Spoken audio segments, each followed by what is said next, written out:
তিনজন মানুষ, তিনজনই হানসাকে ভালোবাসত। আর অদ্ভুতভাবে তিনজনই মারা গেছে। একজন ইয়ট দুর্ঘটনায়, একজন রহস্যজনক আত্মহত্যায়, আরেকজন সন্ত্রাসী হামলায়। এগুলো কি শুধু কাকতালীয়, নাকি হানসার জীবনের সাথে জড়িয়ে আছে কোনো ভয়ঙ্কর রহস্য? আজ আমরা দেখব সাইরেন্স কেস এপিসোড 2। এপিসোড শুরু হয় একটা ফ্ল্যাশব্যাক দিয়ে। ডো ইউন হিউক ফোন করে সাল আকে জানায় যে তার ফিয়ন্সে ইউন সিং জে দুর্ঘটনায় মারা গেছে। সাল আর ডকে গিয়ে মৃতদেহ শনাক্ত করে, কিন্তু সেখানে উপস্থিত লোকেরা একটা বিষয় লক্ষ্য করে, এত বড় ঘটনার পরেও সাল আর মুখে কোনো আবেগ নেই। বর্তমানে ফিরে আসলে আমরা দেখি ইন্স্যুরেন্স ইনভেস্টিগেটর চাউ শক এখনও সাল আর সাথে সিংজের মৃত্যুর ব্যাপারে কথা বলছে। ঠিক তখনই ইউন হিউক সেখানে এসে কথোপকথন থামিয়ে দেয়। এরপর আরেকটি ফ্ল্যাশব্যাকে দেখা যায় সিংজে এবং ইউন হিউক একসাথে বসে মদ খাচ্ছে। সিংজে তখন নতুন একটি রেস্টুরেন্ট খুলেছে, যার লোগো ছিল সাইরেন। কথা বলার সময় সে বলে মাঝে মাঝে তার মনে হয় সে সাল আকে একদমই চেনে না। সে আরও জানায় যে সে সাল আর নামে একটি ইন্স্যুরেন্স পলিসি করেছে।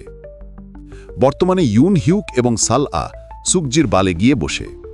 একজন তরুণী ইউন হিউককে সাল আর সাথে দেখে ফোন করার চেষ্টা করে, কিন্তু ইউন হিউক ফোন কেটে দেয়।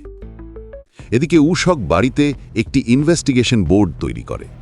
সে ইউনজির মায়ের কাছে যায় এবং তাকে ইন্স্যুরেন্স পেমেন্টের কথা জানায়। ঠিক তখনই সাল আ সেখানে আসে ইউনজির জিনিসপত্র ফেরত দিতে।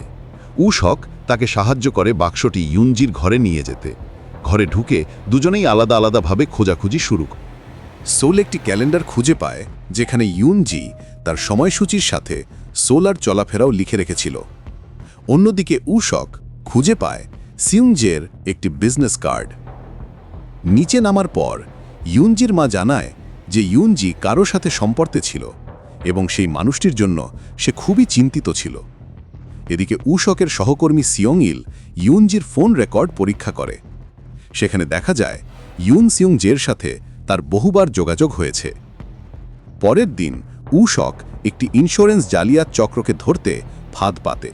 তাদের গ্রেফতারের পর একজন পুলিশ অফিসার তাকে সিউংজের মৃত্যুর ব্যাপারে জানায়।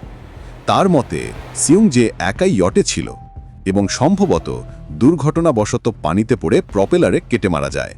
তবে সোলার অস্বাভাবিক শান্ত আচরণ তাকে সন্দেহজনক মনে হয়েছে। এরপর আবার একটি ফ্ল্যাশব্যাক দেখা যায়। ইয়টে বসে সিউংজে সোলাকে আশ্বস্ত করে যে সে ইন্স্যুরেন্স পলিসি বাতিল করে দিয়েছে। বর্তমানে সোলা কোম্পানির চেয়ারম্যান কিম সুনের সাথে দেখা করে। তাদের কথাবার্তা থেকে বোঝা যায় চেয়ারম্যান সোলার পরিবারকে অনেক আগে থেকেই চিনতেন। তিনি সোলার জন্য সিফুড রান্না করেন, কিন্তু পরে দেখা যায় সোলা সেই খাবার খেয়ে বাথরুমে গিয়ে বমি করছে। উশকের তদন্ত তাকে নিয়ে যায় সিউংজের রেস্টুরেন্টে। সেখানে একজন কর্মচারী জানায় ইউনজি সিউংজের মৃত্যুর আগের দিন তাকে দেখতে এসেছিল। ঠিক তখনই সিয়ং ইল সেখানে আসে এবং দুজনের মধ্যে উত্তেজনা তৈরি হয়। সিয়ং ইল এখনও বিশ্বাস করে উশকের বোনের মৃত্যু শুধু দুর্ঘটনা ছিল। পরে উশক সুকঝের বারে গিয়ে সোলার মুখোমুখি হয়। সে সরাসরি জিজ্ঞেস করে সে কি ইউনজি এবং সিউংজে দুজনকেই হত্যা করেছে। কিন্তু সলা একদমই বিচলিত হয় না।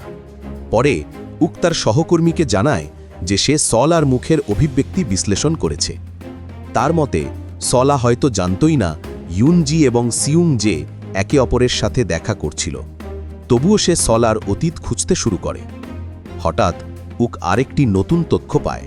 একজন মনোরোগ বিশেষজ্ঞ চৈ ইয়ংহো সল আকে বেনিফিশিয়ারি করে 500 মিলিয়ন ওনের ইন্স্যুরেন্স করেছিলেন, কিন্তু তার মৃত্যুর আগেই সেই পলিসিও বাতিল হয়ে যায়। তদন্ত করতে গিয়ে উক জানতে পারে সলার প্রথম প্রেমিক ছিলেন একজন এনজিও কর্মী। তিনি সিরিয়ায় একটি সন্ত্রাসী হামলায় মারা যান। এরপর অকশন হাউসে একটি নতুন পেইন্টিং আসে, যার নাম অ্যান অরফ্যান ফ্রম সিরিয়া। এই ছবিটি সলাকে গভীরভাবে প্রভাবিত করে। এপিসোডের শেষ দৃশ্যে উক আবার সলার সামনে এসে দাঁড়ায়।